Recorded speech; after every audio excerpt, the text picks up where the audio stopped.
hay algo que sí me gustaría antes de empezar la prédica. Diciembre 31. Yo sé que el pastor lo anunció el domingo pasado, pero sí tenemos algo, un plan bien bonito. Queremos recibir el nuevo año orando como iglesia, todos, ¿verdad? Estamos planeando una cena como a las 8 de la noche, más o menos, un potluck, ¿verdad? Que todos traigan. Sí se entiende que algunos pues cenan con sus familias y tienen que hacer eso, pero el servicio vamos a empezar como a las 10 más o menos. Vamos a empezar un servicio normal, con adoración, con prédica, y vamos a recibir el año orando como congregación, ¿verdad? Si usted tiene ese tiempo para pasarla aquí, los queremos invitar para ese tiempo, diciembre 31, ¿ok? Va a ser de gran bendición para nosotros poder hacer eso, así que les invitamos. También hay otro anuncio, la visitación a los hogares, queremos continuarlas, no va a ser toda la semana, más por venir, vamos a anunciarlo después, más por venir, pero sí nos gustaría reunirnos por lo menos una vez al mes tal vez, en uno de los hogares y orar. Voy a empezar con mi hogar y hacer los quiero invitar. Vamos a poner las fechas en el grupo del Calvario. Si usted no está en el grupo, hable con la hermana Carolina para que ella los agregue. Pero queremos continuar eso todavía. Vamos a tenerlo en mi hogar. Así que por lo menos una vez al mes creo que es algo muy importante continuarlo. Así que vamos a hacer eso. El mensaje de hoy se titula ¿Cómo el corazón de Dios? Me voy a adelantar un poquito. Perdón. Los jóvenes y los niños, jóvenes y los niños. Jóvenes con la hermana Carolina. ¿Hay jóvenes? Además de nosotros. Nomás el hermano Miguel dice. Jóvenes con la hermana Carolina y los niños con la hermana Evelyn, por favor. Sí tenemos algunos jóvenes. Y me voy a adelantar un poquito, esto va a ser un tema de los varones. Se titula como el corazón de Dios, y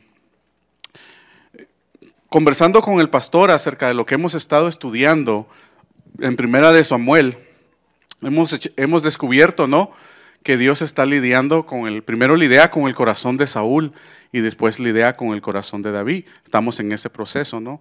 Y Dios llama a David varón como el corazón de Dios, dice. Creo que solo vamos a escarbar la superficie, porque del corazón podemos hablar mucho. Es fácil, pero complicado al mismo tiempo. Es fácil porque usted conoce su corazón. Usted conoce su corazón. Pero conocer el corazón de Dios va un poquito más allá. No solamente tenemos que ser disciplinados y estudiar la palabra. ¿Y por qué es un poquito complicado? Porque en ese proceso de conocer al corazón de Dios, nos damos cuenta también de nuestro propio corazón, ¿verdad? Y creo que es lo difícil, porque nos damos cuenta de la condición de nuestro corazón versus a la condición del corazón de Dios. ¿Okay? Y vamos a hablar de Salmo 51, ¿verdad? La oración de David. Vamos a hablar ese va a ser nuestro libro que vamos a tomar como referencia el día de hoy, pero vamos a estudiar un poquito de lo que hemos estudiado los miércoles y sin adelantarme, ¿verdad?, para que vengan los miércoles a estudiarlo, pero estamos viendo y lidiando con el corazón. Es un tiempo muy bendecido que estamos teniendo y yo los invito a que vengan los miércoles porque está tremendo el libro de Primero de Samuel y estamos conociendo el corazón de David y conocimos el corazón de Saúl, ¿verdad? Y vamos a orar antes de empezar, amén. Padre Santo, te damos gracias, Señor, por el privilegio que tenemos, Señor, de venir libremente a tu casa, Señor, a adorarte, a glorificarte, a darte la honra y la gloria solo a ti, Señor. Gracias por una semana, Señor, de grandes bendiciones, Señor, con el hecho de poder despertar por la mañana, Señor, ver la grandeza, Señor, de lo que tú has hecho, Señor, de todo lo creado, Señor, y poderlo disfrutar, Señor. Gracias, Señor, porque podemos venir libremente, Señor, a levantar voces, Señor, en adoración, a poder abrir, Señor, la sabiduría que tú has dejado en este libro, Señor, y poder escudriñarlo, Señor. Te pedimos que tu Santo Espíritu, Señor, sea el que nos guíe, Señor, y hable a nuestras vidas, Señor, por medio de tu palabra, Señor. Ayúdanos a tener el oído atento, Señor, y el corazón abierto para recibir, Señor, la palabra que tú tienes para cada uno de nosotros, Señor. Te pedimos, Señor, que transformes nuestra vida por medio de tu palabra y que el entendimiento que adquiramos, Señor, sea por medio de tu palabra y tu Santo Espíritu, Señor. Te lo pedimos esto en el nombre de tu Hijo Jesucristo. Amén y amén. Entonces vamos a ver a dos hombres diferentes. Cuando hablamos del corazón vamos a ver a dos hombres diferentes. Dos hombres ungidos. Uno con el corazón como Dios, dice la palabra. El otro no mucho. Saúl y David. Siempre vamos a tener abierto Salmo 51. Vamos a tener abierto Salmo 51 como referencia. Saúl fue el primer rey que fue ungido como rey de Israel. Lo podemos ver en Primera de Samuel, y estudiando el libro de Primera de Samuel vamos a ver varios eventos que van a ocurrir, ¿no? Y Dios eligió primero a Saúl como primer rey de Israel, pero Saúl empezó a alejarse un poquito de los propósitos de Dios, ¿no? Saúl empezó entre las victorias que Jehová, dice la Biblia, que el Espíritu llegó a la vida de Saúl, y Saúl empezó a ganar victorias, a liberar al pueblo de Israel, y liberó a Israel por 40 años, reinó a Israel por 40 años, pero su reino en realidad en sí fue corto. Eso lo podemos ver en 1 de Samuel 13, del 8 al 14. Y vamos a leerlo y vamos a ir ahí solamente para poder entender el corazón de Saúl versus el corazón de David. Primera de Samuel, capítulo 13, versículo del 8 al 14. Esto ya lo leímos el miércoles, pero quiero usarlo como referencia. Y vemos en el versículo 8, Saúl había ido a un lugar donde iba a batallar, estaba su ejército reunido y iba en contra de los filisteos. ¿Okay? Entonces Jehová le había dicho que él llegaba en 7 días, ¿verdad? Pero ocurrió algo que Saúl lo hizo actuar e ir en contra de lo que había dicho Dios. Y dice desde el versículo 8, dice, y él esperó 7 días conforme el plazo que Samuel había dicho. Pero Samuel no venía a Gilgal, el lugar donde estaban reunidos, y el pueblo se le desesperaba. Entonces dijo Saúl, traedme holocausto y ofrenda de paz. Y ofreció el holocausto, y cuando él acababa de ofrecer el holocausto, he aquí Samuel que venía, y Saúl salió a recibirle para saludarle. Entonces Samuel dijo, ¿qué has hecho? Y Saúl respondió, porque vi que el pueblo se me desertaba, y que tú no venías dentro del plazo señalado, y que los filisteos estaban reunidos en Migma. Me dije, ahora descenderán los filisteos contra mí a Gilgal, y yo no he implorado el favor de Jehová. Me esforcé pues y ofrecí holocausto. Entonces Samuel dijo a Saúl, locamente has hecho. No guardaste el mandamiento de Jehová tu Dios, que él te había ordenado. Pues ahora Jehová hubiera confirmado tu reino sobre Israel para siempre, mas ahora tu reino no será duradero. Jehová se ha buscado un varón conforme a su corazón, al cual Jehová ha designado para que sea príncipe sobre su pueblo, por cuanto tú no has guardado lo que Jehová te mandó. ¿Okay? Aquí vemos un Saúl que se desespera, pero se desespera ¿por qué?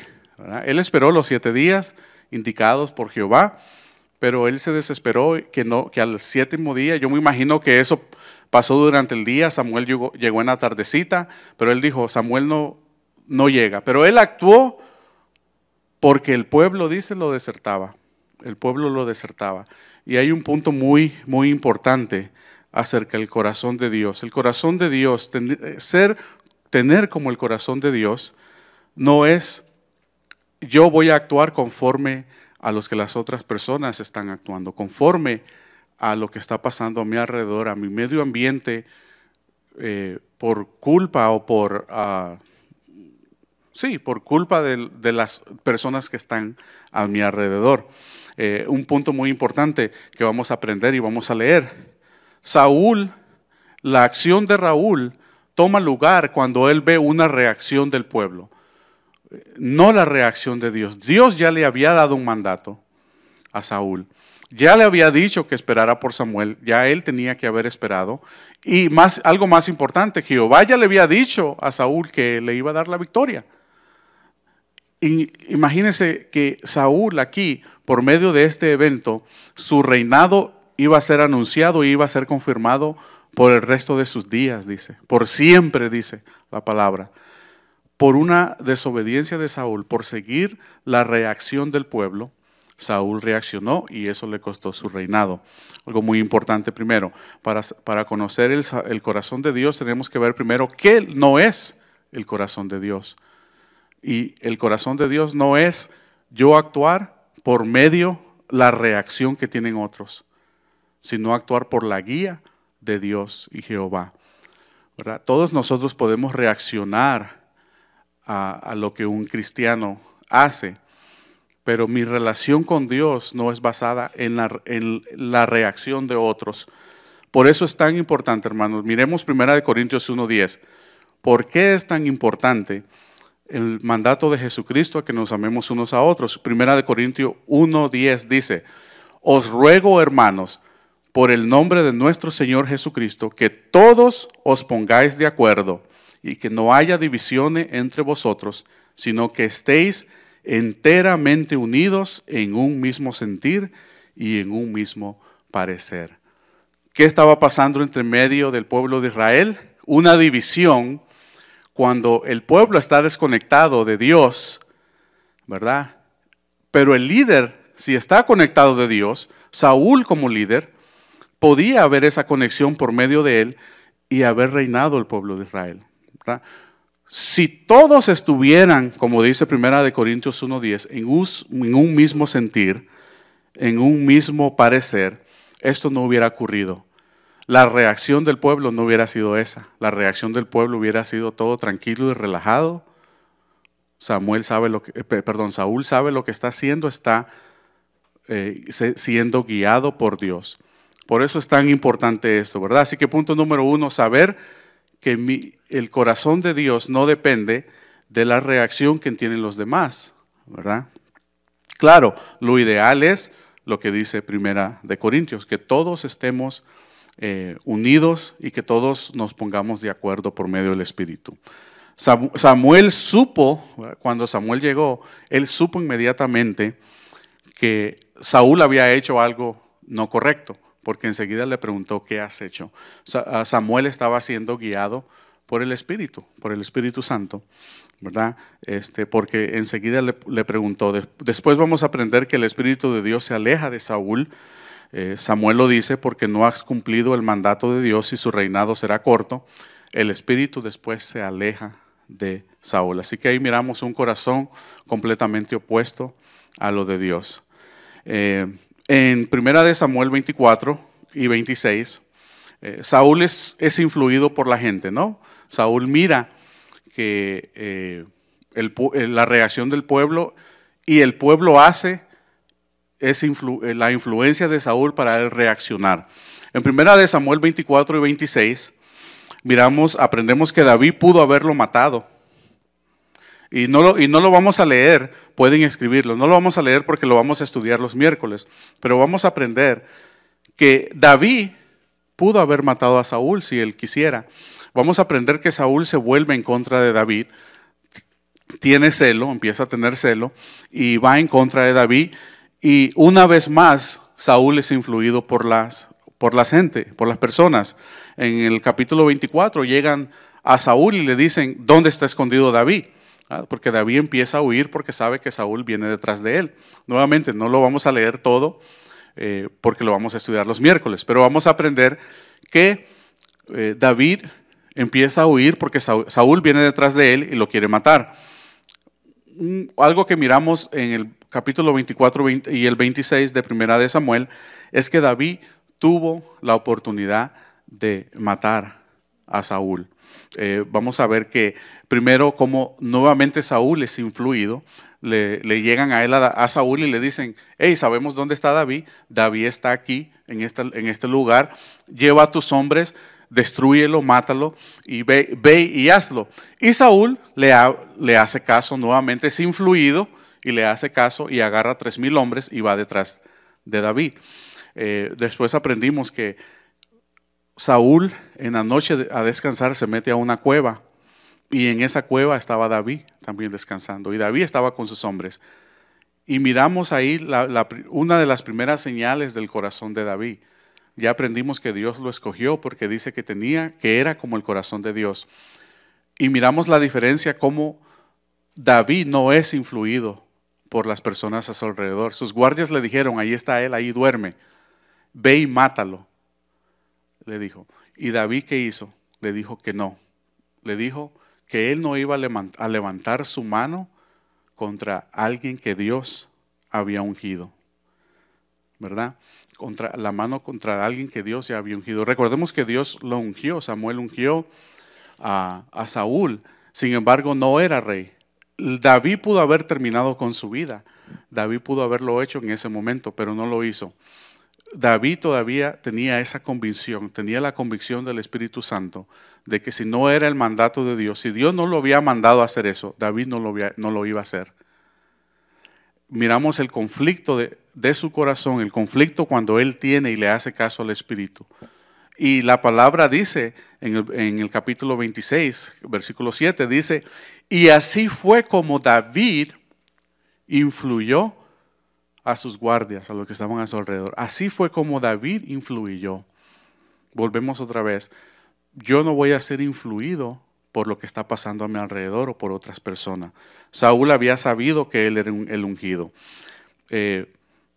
Miramos aquí una característica de cómo tener el corazón de Dios. Y después vamos a aprender en Mateo 5:44, del 44 en adelante, dice, pero yo os digo, amar a vuestros enemigos, bendecir a los que os maldicen, haced bien a los que os aborrecen y orar por los que os ultrajan y os persiguen, para que seáis hijos de vuestro Padre que están en los cielos, que hace salir su sol sobre malos y buenos, que hace llover sobre justos e injustos. Porque si amáis a los que os aman, ¿qué recompensa tendréis? ¿No hacen también lo mismo los publicanos? Y si saludáis a vuestros hermanos solamente, ¿qué hacéis de más? ¿No hacen también así los gentiles? Sé pues vosotros perfecto, como vuestro Padre que está en los cielos es perfecto. David estaba practicando ya lo que dice Mateo 5:44. Él sabía que eso era su enemigo. Bueno, Saúl había tomado a David como enemigo, pero David pudo haber terminado con ese problema en ese momento. Y sin embargo, él no practicó lo que dice ahí. Segundo punto, lo que hemos aprendido y le hemos leído, si no cumplimos el mandato de Dios, nos podemos llamar hijos de Dios, nos podemos llamar nosotros buscando como el corazón de Dios. Juan 14:21, les voy a dar unos versículos y los vamos a leer.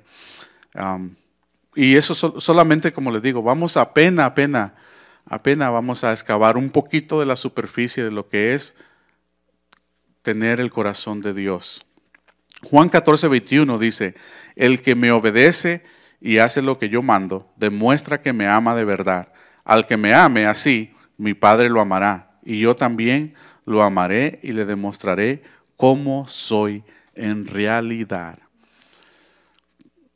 Nuevamente, el que me obedece, dice, la obediencia. Por medio de la obediencia nosotros podemos conocer cómo es el corazón de Dios. Y aquí está la palabra revelada ya.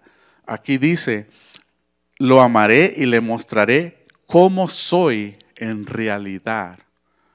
¿Cómo soy en realidad? No es un secreto cómo es el corazón de Dios. Muchas personas dicen, es que ¿cómo yo puedo ser como Dios si Él es perfecto? Él es Dios. Y la respuesta la tenemos en nuestras manos, cómo Dios nos va a revelar quién es Él y lo que anhela el corazón de Dios. Está todo escrito. El versículo 23, ahí mismo en Juan 14, 21, el 23 después dice, si alguien me ama, palabra clave, si alguien me ama, dice, también me obedece. Dios mi Padre lo amará y vendremos a vivir con él. Nuevamente, la palabra amor, el amar, viene no solamente de lo que yo puedo sentir por una persona. Vamos a ver el significado verdadero de lo que es el amor, porque a veces tenemos eso errado, ¿no? De que tenemos que amar a la persona y conectamos los sentimientos los conectamos. Pero el amor, el significado del amor que viene por medio de la palabra de Dios, solo tiene un significado.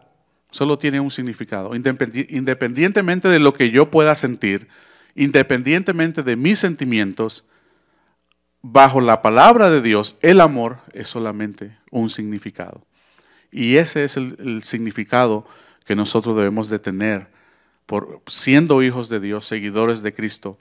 Ese significado del amor. En Malaquías 2.2 dice, si no me hacen caso, ni se deciden a honrar mi nombre, dice el Señor Todopoderoso, les enviaré una maldición y maldeciré sus bendiciones y las he maldecido, porque ustedes no se han decidido a honrarme. ¿Okay? Tito 1.16, profesan conocer a Dios. Tito 1.16, profesan conocer a Dios, pero con sus hechos lo niegan, siendo abominables y desobedientes e inútiles para cualquier obra buena. Lo que eso me dice, hermanos, es tengamos cuidado de profesar, conocer a Dios, si no nos estamos acercando a Dios, si no estamos obedeciendo. Porque dice, con sus hechos lo niegan. Yo no puedo decir yo soy cristiano y que la gente fuera de la iglesia me conozca por otras cosas. Si vemos, si entendemos, las personas que no obedecen no puede tener el corazón de Dios, no puede tener su espíritu. En verdad no está en él. Tenemos claro lo que no es el corazón de Dios, ¿verdad? Tenemos claro, pero vamos a seguirle y vamos a ver lo que sí es el corazón de Dios. ¿Okay? Miremos ahora a David. Sabemos, hemos estudiado que Saúl, a pesar de que fue ungido, fue escogido, se alejó de las cosas de Dios y se alejó. Y Dios tuvo que escoger a alguien como el corazón de él, dice. En primera de Samuel 13 se habla como Dios escoge, ¿no?, a un rey. Pero hay algo que sabemos de David. Y si no lo saben, podemos leer segunda de Samuel 11, donde David falla. ¿Okay? Él pecó y cayó bastante, dio un golpe bastante fuerte, David. Eso está en segunda de Samuel 11, donde habla de David y Betsabé. ¿Verdad? Si leen la historia, nuevamente no la vamos a leer porque la vamos a leer, la vamos a leer los miércoles, pero pueden leerla ustedes en su casa y meditar en esta palabra, segunda de Samuel 11, donde David toma a Betsabé, la ve bañándose y manda a preguntar, y pues era una mujer hermosa, me imagino, porque David se dijo un wow, ¿no? Y fue y mandó a preguntar quién es esa mujer. Y le vinieron a decir, bueno, ella es la esposa de un soldado, ¿no?, de Urías. Y David no respetó eso, ¿no? David no respetó eso y la mandó a traer, se acostó con ella, la mandó para su casa. ¿Y qué hizo con Urías? Lo mandó al combate, prácticamente a que lo mataran. Mandó a decir que lo mandaran al frente del combate para que lo pudieran matar. Entonces, si sabemos algo del Antiguo Testamento, es que si rompían los mandamientos de Dios, ya no era salvo, era pena de muerte. David aquí desobedece a varios mandamientos, ¿no? Primero, al no matarás.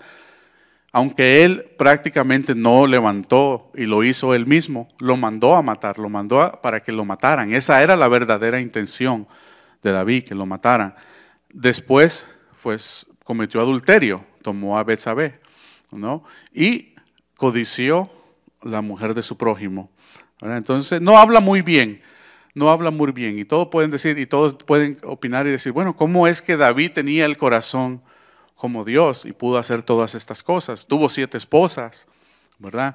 David falló, pero hay algo que David tuvo, una convicción que David tuvo, que es como el corazón de Dios. Si leemos ahí mismo en 2 de Samuel capítulo 32, podemos leer cómo le llega a él una visita, se llama Natán, la visita que le llega, y Dios, dice la palabra de Dios, que Dios manda a Natán. Dios manda a Natán. Perdón, Salmos 32, no 2 Samuel, Salmos 32. En Salmos 32, desde el capítulo 3 en adelante, cómo Dios levanta a Natán y lo manda a ver a David, y Natán le da una parábola, ¿no? Le cuenta una parábola que hace una convicción en David.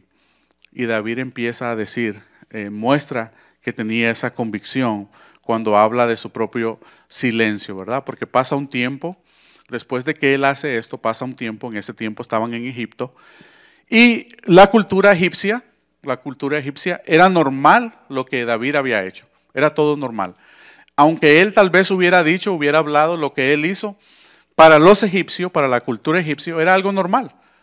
No era, él era el rey, no era muy incomún de que esto pasara, ¿verdad? Entonces podemos decir que David ahí se había conformado a ese mundo, ¿verdad? Se había conformado a ese mundo, pero no dijo nada, se quedó callado. Pero en Salmos 32 empezamos a ver cómo David empieza a hablar de cómo su silencio está en la convicción de él, ¿verdad? Como él dice en su silencio, cómo él estaba siendo atormentado por su pecado, habla de su piel envejeciéndose.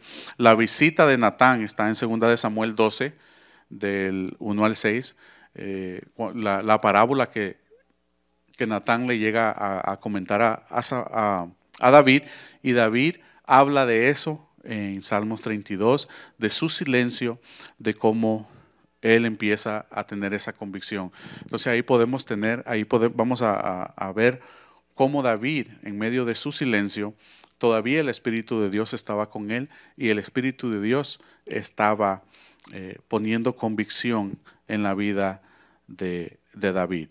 Y vamos a abrir Salmo 51. Vamos a abrir Salmo 51. Y estuvo un poquito largo la introducción, ¿verdad? Pero es muy importante primero conocer, es muy importante saber la historia de 2 corazones totalmente diferentes. Uno, un corazón que no es el corazón como Dios, y otro que sí es como el corazón de Dios, pero falla.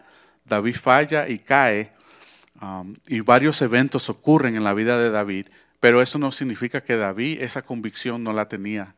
David habla de esa convicción en el capítulo 32 de Salmos, y él habla cómo su silencio lo había atormentado. Entonces, en Salmo 51, si abrimos Salmo 51, dice el músico principal, Salmo de David, cuando después que se llegó a Betsabé, vino a él Natán el profeta. ¿Verdad? Entonces, esto es lo que introduce Salmo 51. David tiene la visita de Natán en 2 de Samuel 12, en Salmos 32, David empieza con esa convicción, y ahora viene David y viene la confesión de David, ¿no? Y dice, ten piedad de mí, oh Dios, conforme a tu misericordia, conforme a la multitud de tus piedades, borra mis rebeliones. Lávame más y más de mi maldad y límpiame de mi pecado, porque yo conozco mis rebeliones y mi pecado está siempre delante de mí. Contra ti solo he pecado y he hecho lo malo delante de tus ojos, para que seas reconocido justo en tu palabra y teniendo por puro en tu juicio. David está reconociendo algo muy importante, ¿no?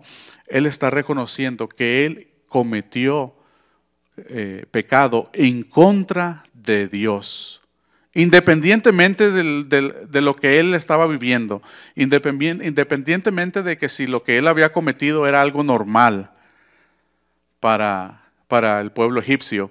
Él sabía que él estaba mal en los ojos de Dios. Un pastor muy famoso hace mucho dijo, si tú no estás agradando a Dios, no importa a cuántas personas estás agradando, ¿verdad? Perdón, si tú no agradas a Dios, no importa a cuántas personas estás agradando, pero si estás agradando a Dios, no importa a cuántas personas estás desagradando, ¿verdad? Si regresamos a la historia de David en Primera de Samuel 17, cuando él lucha contra Goliat,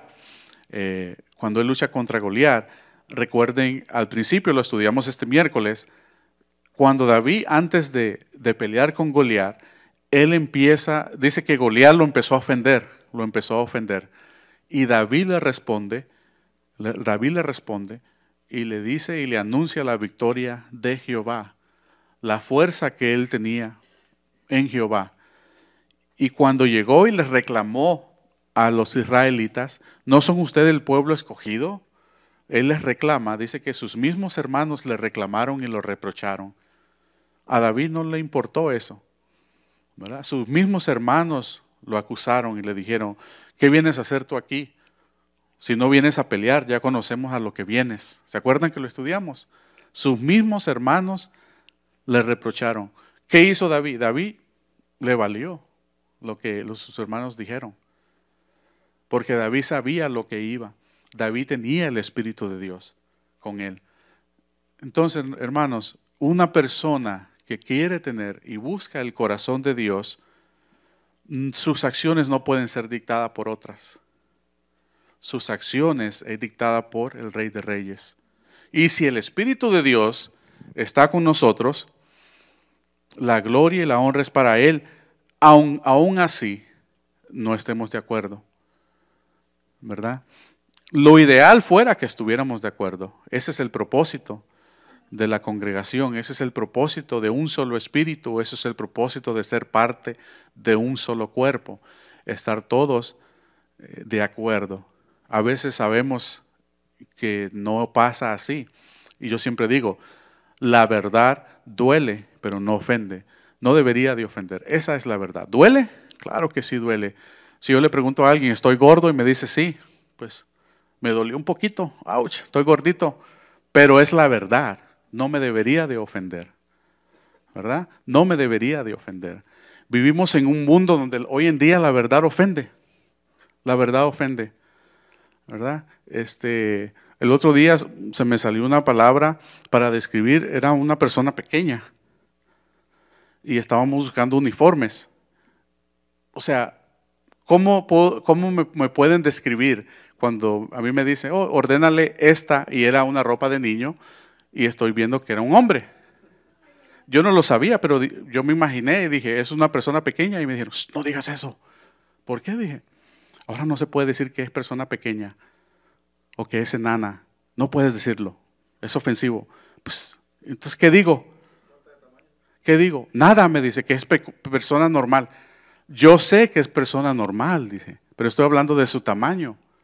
Me estás pidiendo que ordene uniformes y las tallas no van. O sea, ¿cómo digo yo que es una persona pequeña? Es la verdad. Y no lo puedes decir porque ofende.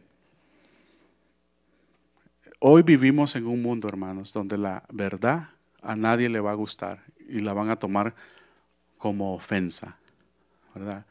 La verdad no debería de ofender, sino doler un poquito, doler.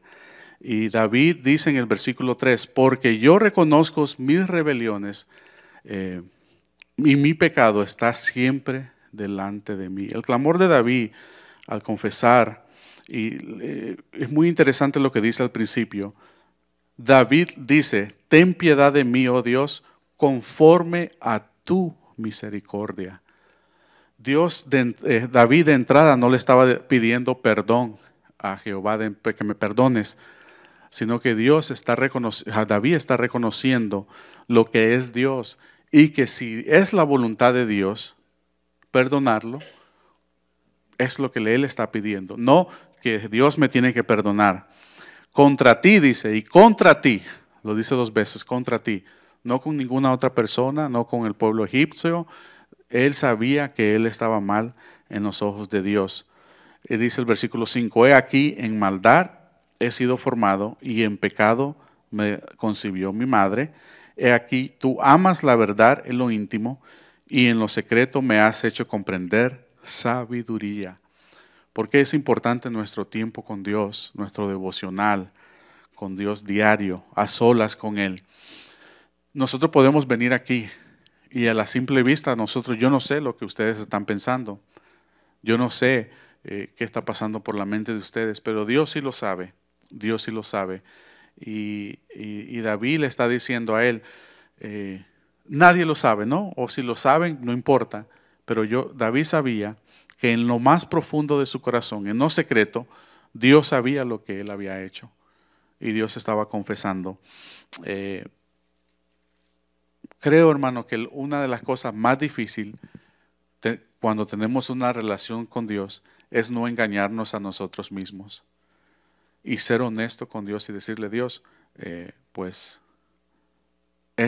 con este problema estoy lidiando, ¿verdad? Sea con lo que sea con la mentira, sea con lo que sea, es muy importante ponerse honesto con Dios. Algo que yo le agradezco mucho a mi padre es que él siempre fue muy, muy sincero y directo conmigo. Él me decía, si yo mentía, él me decía mentiroso. Cuando tú mientes es una mentira, eres un mentiroso. Si tomaste algo que no es tuyo, eres un ladrón. Y yo decía, pero si tan pesado, o sea, nomás esta vez. No, eres un ladrón. Tienes que confesárselo a Dios. Eres un ladrón. ¿Me entiendes? Y si nadie me miró, ¿soy ladrón? Dios sabe que sí. Dios sabe que sí. ¿Verdad? En lo más profundo. Después, algo muy importante. En el versículo 7, David dice, purifícame con hisopo y seré limpio. Lávame y seré más blanco que la nieve. David entendía que él estaba sucio, que él necesitaba purificación nuevamente. Sabía que él era ungido, sabía. Pero David está reconociendo aquí la conexión que él tenía con el pecado y ora por purificación. Dice, purifícame. Y dice, lávame y seré más blanco que la nieve. Hazme oír gozo y alegría. Gozo. Con los jóvenes, este domingo y el domingo antepasado hablamos de los frutos del Espíritu y hablamos del gozo. Y uno de ellos me preguntó, ¿cómo yo puedo tener gozo cuando hay problemas? Y uno de los jóvenes les contestó y me gustó la respuesta del joven. Dijo, está hablando de gozo, no de alegría. La alegría es temporal, le dijo, la alegría es temporal. Pero el gozo es algo mental, es un estado mental, dijo él. Y que tú lo puedes encontrar en cualquier situación. No está hablando de alegría, está hablando de gozo, que son dos cosas diferentes. Y me gustó. Yo escuché y dije, wow, sí, tienes razón. El gozo en realidad es, porque él lo separa, hazme oír gozo, dice, gozo y alegría, no son la misma cosa. Aquí podemos ver que David no tenía gozo ni estaba contento, porque él le pide, hazme oír gozo y alegría. Y se recrearán los huesos que me has abatido. Si vemos Salmos 32, David habla de su forma física, cómo se ha envejecido, cómo sus huesos se han envejecido, dice, por medio de ese pecado que él había cometido, por medio de su silencio. Entonces aquí él dice, hazme oír gozo y se recrearán los huesos que has abatido, Esconde tu rostro de mis pecados y borra todas mis maldades. Imagínese la vergüenza que tenía David que le pide a Dios que Dios no mire, que Dios no vea, que esconda el rostro de Jehová lo que él había hecho. Así de vergüenza tenía David. Crea en mí, oh Dios, un corazón limpio y renueva un espíritu recto dentro de mí. Crea en mí, oh Dios, un corazón limpio. Si volvemos a 1 Samuel 13, Samuel dice, Dios ha escogido a un varón como con el corazón de él, como el corazón de Dios. Y aquí David reconoce que ese no es el corazón de Dios. Lo que él había hecho, él reconoce que no es el corazón de Dios. Él le pide que crea un corazón limpio y renueva. No está diciendo que pone o recibir, renueva el Espíritu de Dios. David ya sabía que traía el Espíritu de Dios dentro de él. No me eches de delante de ti y no quites de mí tu Santo Espíritu. Nuevamente le pide que su espíritu no se vaya. Si regresamos a 1 Samuel y miramos cuando Samuel unge a David por primera vez en el capítulo 16, dice, el Espíritu de Dios llega a David, pero algo ocurre con Saúl. Dice, el Espíritu de Dios se aleja de Saúl, ¿verdad? David había visto lo que había pasado con Saúl y sabía que el Espíritu de Dios ya no estaba con Saúl. Entonces él vuelve a clamar que no se aparte el Espíritu de Dios de él. David conocía que él no podía estar sin el Espíritu de Dios. Vuelve el gozo de tu salvación y espíritu noble me sostente. Nuevamente reconociendo lo que es el Espíritu en su corazón. Dice, entonces enseñaré a los transgresores tus caminos y los pecadores se convertirán a ti. Líbrame de homicidios, oh Dios, Dios de mi salvación. Cantará mi lengua tu justicia. Señor, abre mis labios y publicará mi boca tu alabanza. Sabemos que David era músico, ¿no? Los salmos son música y poemas. Otra vez la diferencia de lo que era Saúl y lo que era David, el corazón de David. Alabanzas a Dios, poemas a Dios. Y le pide, líbrame de homicidios. ¿Por qué usted piensa que David tenía miedo al morir en ese tiempo, en ese momento? La diferencia entre él y lo que dice Pablo, ¿no? Que Pablo dice, mas el morir es ganancia y el vivir es Cristo, dice Pablo. Aquí David pide que lo libre de homicidio, que lo libre de homicidio. La condición que tenía David, en la condición que él estaba, temía que fuera a morir y no irse con Jehová. Por eso él pide ser librado de homicidio. Y después le pide a Dios que le abra nuevamente sus labios y que su boca iba a ser nuevamente de alabanzas y cantos. Porque no quieres sacrificio, que yo lo daría, ni quieres holocausto. Los sacrificios de Dios son el espíritu quebrantado, al corazón contrito y humillado. No despreciarás tú, oh Dios. Haz bien con tu benevolencia a Sión, edifica los muros de Jerusalén, entonces te agradarán los sacrificios de justicia, el holocausto u ofrenda del todo quemada, entonces ofrecerán becerros sobre tu altar. Porque no quieres, dice, sacrificio, que yo lo daría, no quieres holocausto. Los sacrificios de Dios, quiero que subrayen esto, los sacrificios de Dios son el espíritu quebrantado, al corazón contrito y humillado no despreciarás tú, oh Dios. ¿Conocía David a Dios? ¿Qué piensan ustedes? ¿Conocía David a Dios?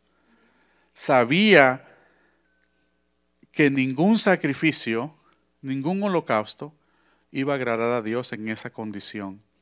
Lo que iba a agradar a Dios era el arrepentimiento, era el sacrificio de un espíritu. ¿Qué dice ahí? ¿Un espíritu cómo? quebrantado y un corazón contrito y humillado. ¿Por qué? Porque Dios no lo va a despreciar. Dios no lo va a despreciar. ¿Cómo entonces yo puedo tener un corazón como Dios? No dejemos que el enemigo nos engañe o que las personas nos engañen diciendo lo malo que hemos sido, lo que hemos hecho, ¿verdad? A veces nos dejamos influir por nuestro ambiente. A veces reaccionamos a las acciones de otros. A veces actuamos también conforme a lo que otros piensan o creen que deben de hacer nuestras acciones. Sabemos a veces que hay personas que nos van a tratar, ¿no? Que van a ver nuestra reacción. Nos van a decir algo o van a hacer algo nada más para ver nuestra reacción. Porque eres cristiano o porque vienes a la iglesia, ¿verdad? Pero un corazón como Dios está completamente alejado de eso.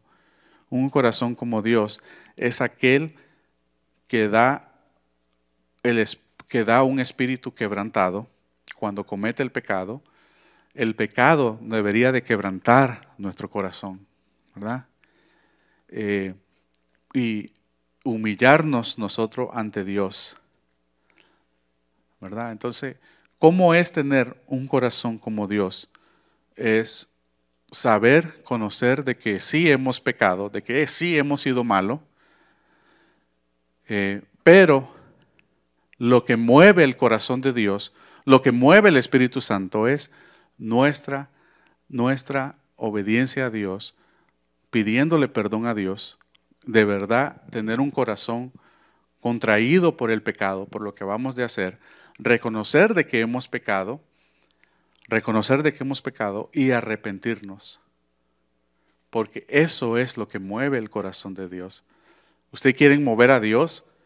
Arrepiéntase de lo que usted ha hecho, de sus pecados. Si usted dice que es bueno y que no tiene pecado, la Biblia dice que ni uno es bueno. Por medio, todos pecaron, dice, y estamos destituidos del reino de Dios. Romanos, por medio todos pecaron. ¿Quién se lo sabe? Todos están destituidos. 3:23. Romanos 3:23.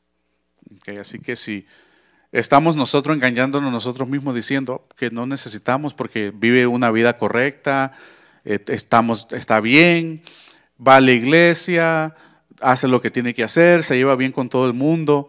Déjeme decirle algo, el infierno está lleno de buenas personas con buenas intenciones. Lo único que nos salva a nosotros es el sacrificio de Jesucristo, nosotros reconociéndolo como Señor y Salvador. Así que no se engañe usted solo. La Biblia advierte en contra del corazón. En Proverbios 4:23 dice, por sobre todas las cosas, cuida tu corazón, porque de él mana la vida. ¿Y quién es vida? Dios, Jesucristo es vida.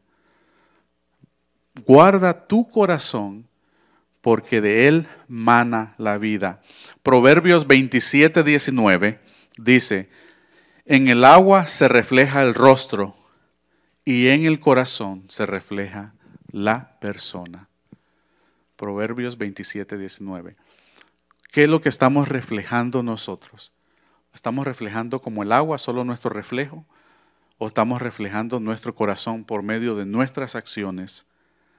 Si tenemos a Dios en nuestro corazón, si tenemos un corazón como Dios, lo vamos a reflejar a Él. No vamos a reflejarlo a nosotros, ¿verdad? Vamos a reflejar a Él. Y la única forma que podemos reflejarlo a Él es por medio de nuestras acciones y con un corazón como el de Él. Jeremías 17:9 y 10. Jeremías 17:9 y 10. Nada hay tan engañoso como el corazón. No tiene remedio. ¿Quién puede comprenderlo? Yo, el Señor, sondeo el corazón y examino los pensamientos para darle a cada uno según sus acciones y según el fruto de sus obras. Si eso no le da escalofrío, hermano, le debería de dar. Nada hay tan engañoso como el corazón, dice. Wow, es mentiroso el corazón.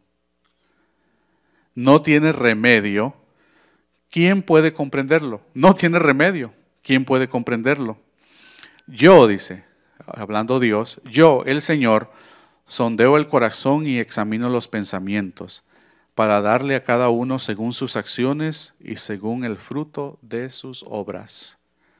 Por eso es tan importante entender qué corazón yo tengo. Para yo poder entender mi corazón, tengo que empezar a entender el corazón de Dios primero. Tengo que empezar a entender el corazón de Dios. Yo no puedo decir yo amo a Dios porque vengo a la iglesia todos los domingos, o yo amo a Dios porque yo leo mi Biblia, o yo amo a Dios porque yo oro todos los días. El amor es un fruto del Espíritu, y esto me lo preguntaron los jóvenes también. ¿Por qué el amor y el gozo son un fruto? ¿Todos no tenemos gozo? ¿Todos no tenemos amor? Si lo tuviéramos todos fueran salvos y todos los tuvieran. Por algo es un fruto del Espíritu. ¿Y qué es lo que significa amar a mi prójimo? ¿Qué significa yo amar a Dios? Bueno, Primera de Corintios, esto lo escuchamos en todas las bodas. En todas las bodas escuchamos el amor es paciente, es bondadoso, pero nadie explica lo que en realidad eso representa. Si usted le ha dicho a alguien que lo ama, no es el amor que usted piensa que es. El que nos conecta tanto físicamente como emocionalmente. Dios no está hablando del amor que nos conecta emocionalmente. Dice, el amor es paciente, es bondadoso. Primera de Corintios 13, del 4 en adelante. El amor es paciente, es bondadoso. El amor no tiene envidia. El amor no es jactancioso, no es arrogante, no se porta indecorosamente, no busca lo suyo, no se irrita, no toma en cuenta el mal recibido. El amor no se regocija de la injusticia, sino que se alegra con la verdad. Todo lo sufre, todo lo cree, todo lo espera, todo lo soporta. El amor nunca deja de ser. ¿Cuándo fue la última vez que usted le dijo a alguien que lo amaba? ¿Fue hoy? ¿Anoche? ¿Antier? El amor no es un significado que yo pienso que es. Oh, es que yo la amo. ¿Qué estás diciendo en realidad? El único significado que es válido ante los ojos de Dios tiene un solo significado, y es el amor que dice así, aquí. Piense la próxima vez que le va a decir a alguien que lo ama, esto es lo que le está diciendo. Te amo, yo le estoy diciendo, yo soy paciente, estoy siendo bondadoso, no tengo envidia, no soy jactancioso, no soy arrogante. No me voy a portar indecorosamente contigo, o sea, no te voy a decir malas palabras, no te voy a ofender. No voy a buscar lo mío, no voy a buscar lo mío. No me voy a irritar.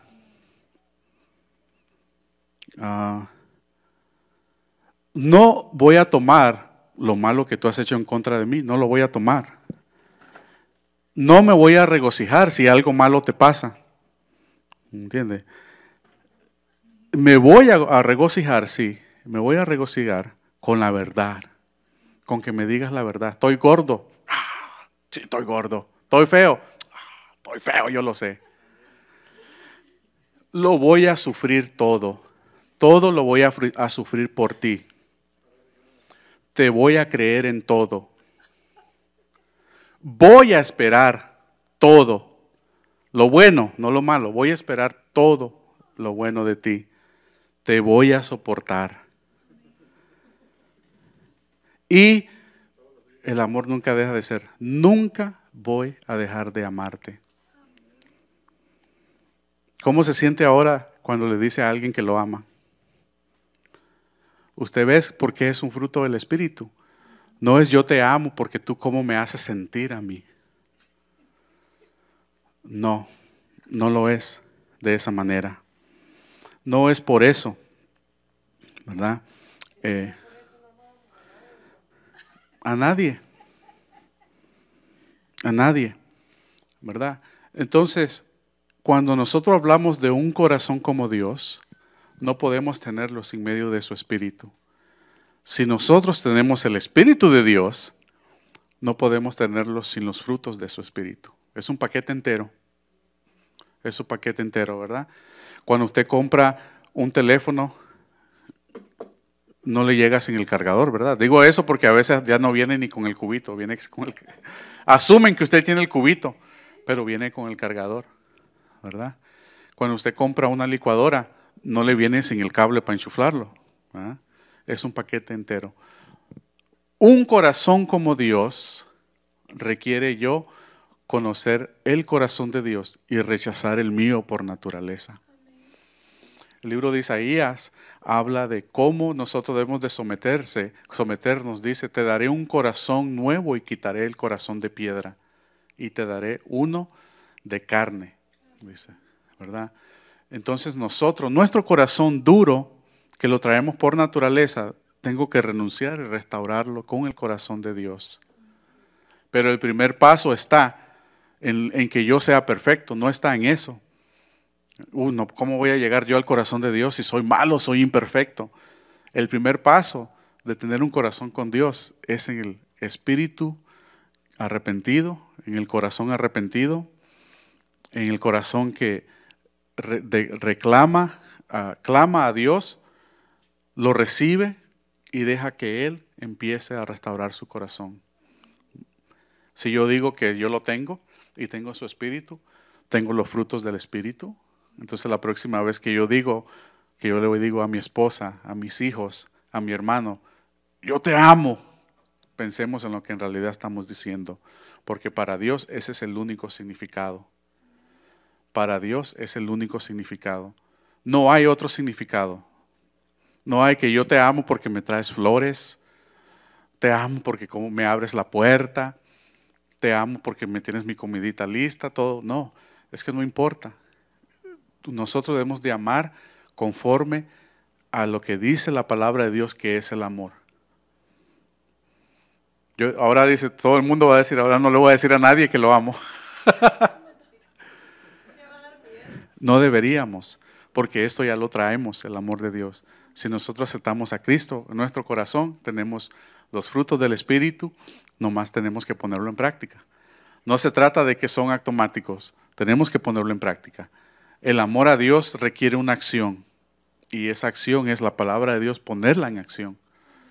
Entonces recordemos cuando le digamos a alguien nuevamente que te amo, lo voy a repetir para que no se les olvides, te amo, voy a ser paciente, voy a ser bondadoso, no te voy a tener envidia, no voy a ser jactancioso, no voy a ser arrogante, te voy a soportar, no voy a tratarte indecorosamente, no voy a buscar lo mío, no me voy a irritar, no te tomaré lo mal recibido en mal, no me voy a regocijar con alguna injusticia, pero sí me voy a alegrar con la verdad. Sí voy a sufrir por ti, sí te voy a creer, sí espero todo lo bueno de ti y todo lo voy a soportar. Y más importante, nunca voy a dejar de amarte. En nada ahí tiene ninguna conexión emocionalmente. Todo es por obediencia. Amén.